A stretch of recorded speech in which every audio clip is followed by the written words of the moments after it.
waxaa ugu talagalay qof kasta oo in la siraa ama la marin habaabiyaa ama si qalada wax loogu sheegaa oo waa dambe waagu u baryay ayay ku socotaa.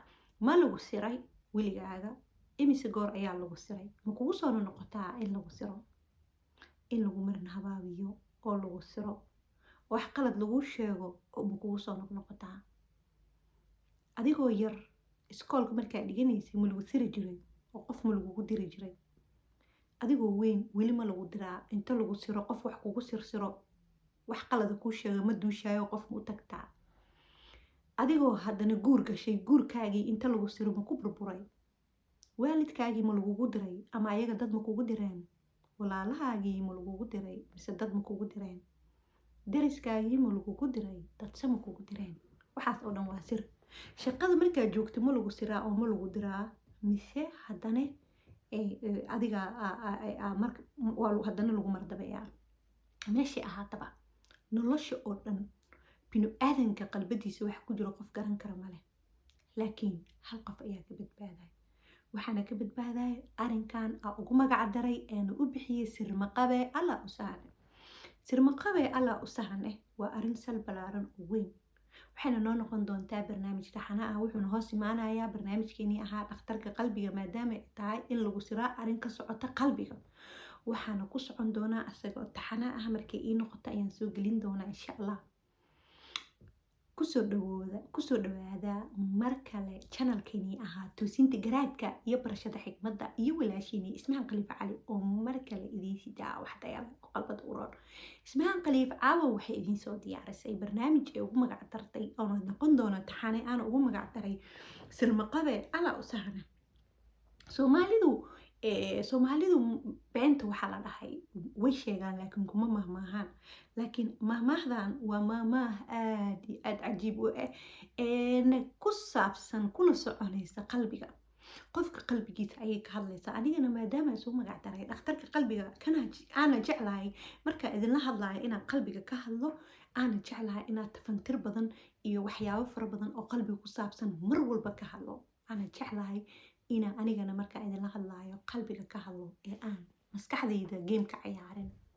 halagu fiirsado keliya iyo halagu yeelo keliya aysan ahayn ee ahaato si nadiif oo daacada adduunkana nabadgelyo oo qalbadayda nabadgelyo ku jirtaa oo farxada aan ku sheegaa warkayga aqrane aan ilaahay ka rajeynayo jasigayga in wax wanaagsan iga yeelaa biidnillahi kariim. marka waxaan idin leeyahay barnaamijkan aan ugu magac daray sirmaqabe alla u sahne waxaa aad iyo aad noogu batay bulshadeena soomaalida in aad iyo aad dhexdeena dumar ha ahaadaan rag ha ahaadaan maanta dhan isa siraayaan.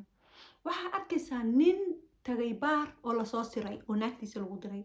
waxaa arkaysaa barnaamij muxuu ahaa dumar kala siraayaan. waxaad arkaysaa ilmo iyo waalidkooda laisku diraayo.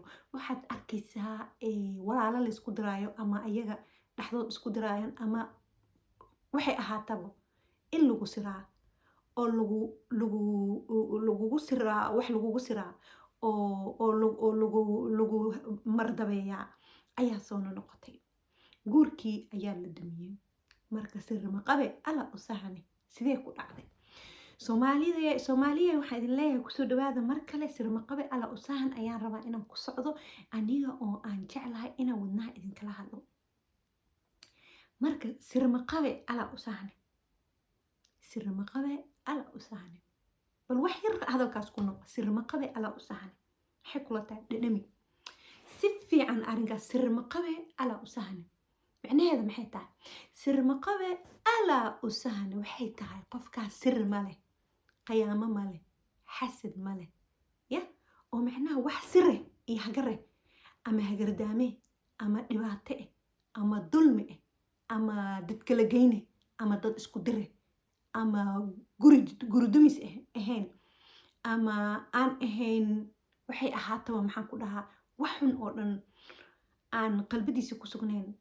allah ayaa sahan u subxaan allah waa cajiib. sirmaqabe allah u sahane ma idinla tahay in ay badan yihiin inta aan sirta qabin? subxaan allah. maxaa yeelay hadduu qalbigaaga ku jiro maseer sir ayaa kuu laaban. hadduu qalbigaaga ku jiro xasad maseerku mataankiisa waaye. hadduu qalbigaaga ku jiro dad nacayb waa sidaas oo kale wadnahaaga nadiif ma ah, sahan allah kuma noqonayo. hadduu wadnahaaga ku jiro dulmi, sahan allah kuma noqonayo. micnaha sirmaqabe allah u sahan si aad u heshid waa in aad si dhab ah wadnahaaga nadiif uga dhigtaa. waa walaasha dhakhtarka qalbiga ismahan qaliif oo kule wadnahaaga oo nadiif ayaa sirmaqabe allah u sahanay ku sugnaanaysa. soomaalida waxaan nahay dad maasha allah aan ku xeel dheereen arrinta qalbiga aad iyo aad ogama hadalno. macnaha markuu qofka aqliga badan yahay waxaan dhahnaa waa qof maskax fiican aan dhahnaa, laakiin sida caadiga qofka qalbiga fiican ayaa aqli badan. maskaxda way ku qiyaami kartaa, way ku dhibaateyn kartaa, macnaha shaydaan ayaa aad ugu tuman karo. laakiin wadnahaaga markuu nadiif yahay adduunya aakhiro waa guulaysanaysaa, dadkana qalbadaa laga dhisaa. marka sirmaqabe alla u sahane subxaan allah arrin aan ku raaxaysanayo waa aad uga helaayo. marka waxaan idin leeyahay sirmaqabe alla u sahane waxaa nooga dhigi doonaa taxane. caawa waxaan rabaa wax yar inaan idinkaga daro maadaama waqtiga cayuub uu soconayo 10 daqiiqo inay gaarta aan rabin.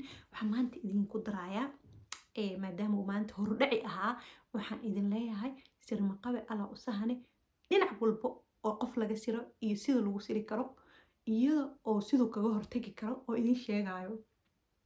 arrinka maanta kow waxaan ka dhigayaa kow qofka binu-aadanka ah, adiga haddaa waalid tahay iyo haddaa qof binu-aadan mas-uulka tahay iyo naftaadaba, waxa ugu weyn ugu muhiimsan qofka waa inuu noqdaa qof shaqsi madax bannaan, allah ka cabsanayo oo nadiif oo daacad ah. wax kastoo loo sheegaana ka duulin, wax walbana haldha ka maqlin, daacad ah, nadiif ah, degan, iimaanka qalbadiisa si dhab u dejiya. maaha inaa masaajidka aadid bis ma aha, masaajidka waa la aadaa wax wanaagsan waaye, salaada waa la tukadaa wax wanaagsan waaye, laakiin haddee salaada lagaama aqbalayo hadduu uu qalbadaada nadiif ahayn. masaajidkaa tagaa salaada tukadaa maanta dhan jaakad biraan gashanaya oo qab fara badan leh, keliya wax ma tarayso meel laguma maro. soomaaliye cashiro fara badan ayaan u baahanahay si anaga wax isaga bedelno shakhsiyaad ahaan, gaar ahaan dadkeena waaweyn oo waalidka ah, kadibna ilmaha oo masaakiimiinta galbeedka ku dhashay dhaxal wanaagsan nooga dhaxlaan iyo kuwa Soomaaliya joogaba meel walbaba. marka waxaan ku leeyahay qofka binu-aadanka sidiisaba waa inuu ahaadaa shaqsi madax bannaan oo nadiif ah oo nafsadiisa daryeeli karaa, nafsadiisa meel ka soo saari karaa, qof nadiif ah oo qofna ku xirnayn oo meelna tuba uga surnayn, hal meel warka maqlaa uusan ahayn, qof isticmaala wadnihiisa asaga waxa uu dareemayo, waxa runta iyo beenta, xaqa iyo baadilka waad kala garanaysaa. qof kasta oo qaangaare wuu garanayaa. ilmahana waa inaad ku tarbiyeeshaa in aadan ku dhihin ilmahaaga anaa dhaga iyo indho ku ani isoo raac ma dhihi kartid ilmahaaga, sababtoo qof kasta qof indho u noqon karo male. casri cisho iyo habeen iyo subax iyo maalin qof daba socon karo male, qof indhihiisa iyo wadnihiisa raacsin kara male. marka ilaahay wuxuu na siiyey wadno qurux badan oo adduunyadaada iyo aakhiradaadaba markuu nadiif noqdaa aa ku guulaysanaysa. marka wadnahaaga markuu nadiif noqdaa oo daacad noqotaa oo ka shaqaysid wadnahaaga oona wadnahaaga dhegaysatid, haddii kale waxaa noqonaysaa qof hayiraace oo dadka dhegaysto, dadka ka heebaysto. micnaha kasoo qaadoo kale waalidkaaga qaldan ayaa waxaa leedahay hooyaday waa sidee yeelayaa, laakiin adduunya aakhir ayaa ku siiyeysaa. waa aabahey sidee yeelaa, aabahey ayaa i dhahay qasabay igu eed inaan sameeya. wax jira ma aha, aabaha naarta kaama badbaadinayo, beri adduunyada kadeedkana kaama celinayo.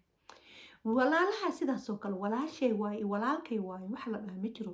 qofka waxaa la rabaa qofka binu-aadanka shaqsi madax bannaan, xaqa iyo baadilka kala saara inuu noqdo isagoo adduunka joogo intuu naftaan sido. waa la dhimanaya ilaani, adduunkana waa ku hoognay waana ku ba'nay ilaa hadda meel walba. Soomaali haddaa aragtid way kala daadsan yihiin, guryaha way dudumayaan, waa la siraa dadka, dada siraa dada hadalka xataa si sarbeeb hadalka ugu dhiibo, dadka u kala dhiibo. laakiin see ku baranaysaa waa in dadkii la baraa, cashir ahaan lagu siiyaa, loo sharxaa, buugaag laga qoraa, wax kasta laga qoraa. marka waxaan idin leeyahay sirmaqabe allah u sahane asaga oo taxana waa noogu socon doonaa. maanta waxaan kusoo qaatay xalqada koowaad waaye qofka binu-aadanka ah inuu noqdo shaqsi madax bannaan oo nadiif ah, daacad ah, qofna ku xirnayn, wadnihiisana dhegaystaa. maxaa yeelay warka khuraafaadka ee wareeganayo waa qabiilkay iyo waa walaashay iyo waa aabahay iyo waa hooyaday iyo waa walaalkay iyo waa ninkay iyo waa naagtay iyo waa cunugay iyo waa kida aakhira markii lasoo istaagay gidi way kaa kala tagaaya marka qabriga lagu geynayana kaligaaga lagu geynaya su-aasha kaligaaga lagugu sameynaya hooyadaa iyo aabaha walaalaha iyo ilmaha dhashay ninkaaga iyo naagtaada dariskaaga iyo dadkii aad dhiigka u shubaysayba qofna kuma raacayo marka waxaan ku leeyahay sirma qabe alaa u sahne marka noqo sirma qabe alaa u sahne aan la siri karin la marin habaabin karin shaqsi madax banaan allaha ku xiran wadnihiisana ka shaqeeya nadiif ka dhiga kadibna waxa xaqa iyo baadilka hooyadiisa hadday qaldan tahay xataa dhahay hooyo may adaa qaldan aaba may adaa qaldan hooyo adaa qaldan aaba adaa qaldan abaaye adaa qaldan aboowe adaa qaldan waxaan sameey laakiin sidii eygii in lagu diro oo duulahan ka qaadid ama fadhi ku dirarka tagtid oo naagtaada lagugu diro ama ninkaaga lagugu diro ama ilmahaaga lagugu diro hadhootine dad la wada diro oon daryeel lahayn oona isku dirnaxin ayaan noqonaynaa si aan u noqono dad daacada oo nadiifa oo isdaryeela isku dirnaxa dantooda wada raacda soomaalahay waa in aan noqonaa sirmaqabe ala u sahne sirmaqabe ala u sahne waxaan idin leeyahay waa walaashiin ismahan khaliif cali oo idin leh barnaamijkeena taxanaha waa ugu magac daray sirmaqabe ala u sahne kala socda youtube-ka ismahan khaliif iyo barnaamijkeedii ahaa sirmaqabe ala u sahna wassalaamu calaykum waraxmatullaahi wabarakaatuh